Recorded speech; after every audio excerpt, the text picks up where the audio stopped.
Hi అందరికీ welcome back to the channel. Kripalu metals limited గురించి discuss చేసుకుందాం. ఈ కంపెనీ వచ్చేసి 2012లో స్టార్ట్ చేశారు. వీళ్ళేంటంటే బ్రాస్ అండ్ కాపర్ ప్రొడక్ట్స్ని మ్యానుఫ్యాక్చరింగ్ చేసి ఎక్స్పోర్ట్ చేస్తుంటారు. అండ్ వీళ్ళ మ్యానుఫ్యాక్చరింగ్ లొకేషన్ కూడా గుజరాత్లోనే ఉంది. అండ్ ఏ ప్రోడక్ట్ని వీళ్ళు మ్యానుఫ్యాక్చరింగ్ చేశారంటే బ్రాస్ అండ్ కాపర్ రాడ్స్ అని, షీట్ మెటల్ పార్ట్స్ అని, అండ్ దీంతో పాటు terminals, bus bars, press components అని చెప్పేసి ఎలక్ట్రికల్ అండ్ ఎలక్ట్రానిక్ ఎక్విప్మెంట్లు ఎక్కువగా యూజ్ చేస్తుంటారు.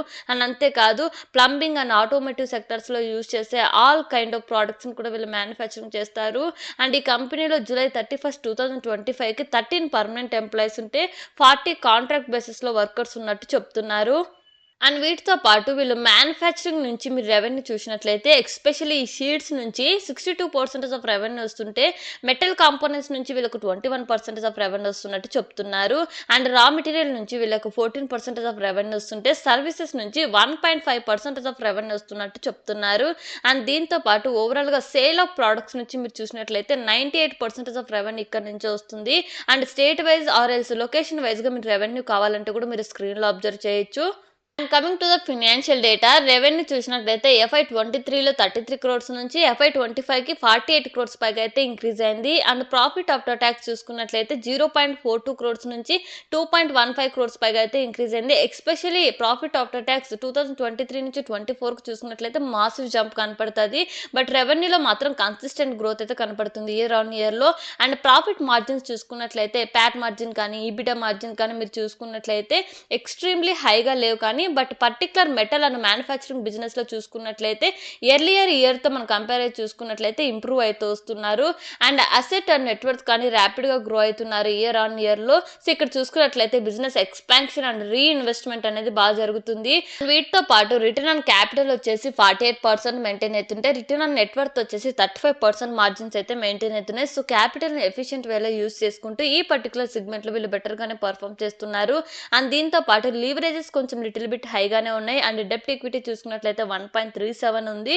సో ఈ డెప్ట్ లెవెల్స్ ఏవైతే ఉన్నాయో ఇవి కరెక్ట్గా మేనేజ్ చేయగలిగితే అండ్ ఫినాన్షియల్స్ వైజ్గా రెవెన్యూలో ఇంప్రూవ్మెంట్తో పాటు ప్రాఫిటబిలిటీ మార్జిన్స్ ఇలానే ఇంప్రూవ్ చేసుకుంటూ డెప్ట్ మేనేజ్ చేయగలిగితే మాత్రం మనం బెటర్ గ్రోత్ని అయితే ఎక్స్పెక్ట్ చేయొచ్చు ఈ పర్టికులర్ సెగ్మెంట్లో ఇన్ నా పాయింట్ ఆఫ్ వ్యూలో.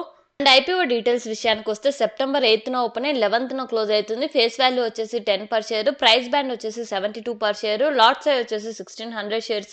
ఐపీఓ ద్వారా వీళ్ళు 13 crores పైగా అయితే రైజ్ చేస్తున్నారు.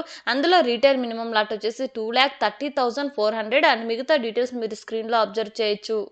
Coming to the peer comparison, వీళ్ళు ప్రొవైడ్ చేసే ఫినాన్షియల్ డేటా ప్రకారం మనం చూసినట్లయితే ఇన్ టర్మ్స్ ఆఫ్ రెవెన్యూలో కానీ మార్జిన్స్లో కానీ పియర్స్తో కంపేర్ అయ్యి చూస్తే వీళ్ళు కూడా బెటర్గానే పర్ఫామ్ చేస్తున్నారు. అంత తీసిపడడానికి అయితే లేదు, వీళ్ళ వాల్యూస్ కూడా అట్రాక్టివ్గానే ఉన్నాయి. బట్ పిఈ రేషియోతో మనం కంపేర్ అయ్యి చూసుకున్నట్లయితే వీళ్ళు కూడా కొంచెం హైయర్ వాల్యుయేషన్లో ఐపీఓని అయితే కోట్ చేసినప్పటికీ ఓవరాల్ ఫినాన్షియల్స్ వైజ్గా కానీ గ్రోత్ పరంగా కూడా వీళ్ళు కూడా బెటర్గానే పర్ఫామ్ చేస్తున్నారు. కాబట్టి ఒకవేళ డెప్ట్ కరెక్ట్గా మేనేజ్ చేయగలిగితే మాత్రం గ్రోత్ పరంగా మంచి డిమాండ్ని అయితే క్రియేట్ చేస్తుందని అనుకుంటున్న ఐపీఓలో కూడా. అండ్ రిస్క్ ఫ్యాక్టర్స్ విషయానికి వస్తే ఈ రా మెటీరియల్ ప్రైస్ ఏదైతే ఉందో వాటి మీద ఇంపాక్ట్ జరిగితే ఓవరాల్ బిజినెస్ మీద కూడా ఇంపాక్ట్ జరిగే అవకాశం అయితే ఉంటుంది. అండ్ దీంతో పాటు వీళ్ళ మ్యానుఫ్యాక్చరింగ్ లొకేషన్ అనేది ఓన్లీ సింగిల్ లొకేషన్లోనే ఉంది కాబట్టి ఆ పర్టికులర్ లొకేషన్ నుంచి ఎక్కువ పర్సెంటేజ్ ఆఫ్ రెవెన్యూ డిపెండెన్సీ ఉంది కాబట్టి ఆ పర్టికులర్ లొకేషన్లో ఏదైనా ఇంపాక్ట్ జరిగితే ఓవరాల్ ఫినాన్షియల్స్ మీద క్యాష్ ఫ్లోస్ మీద కూడా ఎక్కువ ఇంపాక్ట్ జరిగే అవకాశం అయితే ఉంటుంది. అండ్ ఇది వచ్చేసి very small size IPO, allot అవ్వడం కూడా మేబీ టఫ్ అవ్వచ్చు. బట్ నేనైతే ఒక ఆపర్చునిటీగా తీసుకొని పార్టిసిపేట్ చేద్దాం అనుకుంటున్నా. ఒకవేళ మీరు చేయాలనుకుంటే మీ ఓన్ అనాలిసిస్ ఆర్ఎల్స్ మీ ఫినాన్షియల్ అడ్వైజర్తో కనెక్ట్ అయిన తర్వాతనే డిసిషన్ తీసుకోండి. As of no grey market premium వచ్చేసి ఇంకైతే స్టార్ట్ అవ్వలేదండి. అండ్ ఒకవేళ మీకు ఈ వీడియో ఇన్ఫర్మేటివ్గా అనిపిస్తే ప్లీజ్ మన ఛానల్ని సపోర్ట్ చేస్తూ లైక్ చేయండి, సబ్స్క్రైబ్ చేయండి. And thank you for watching.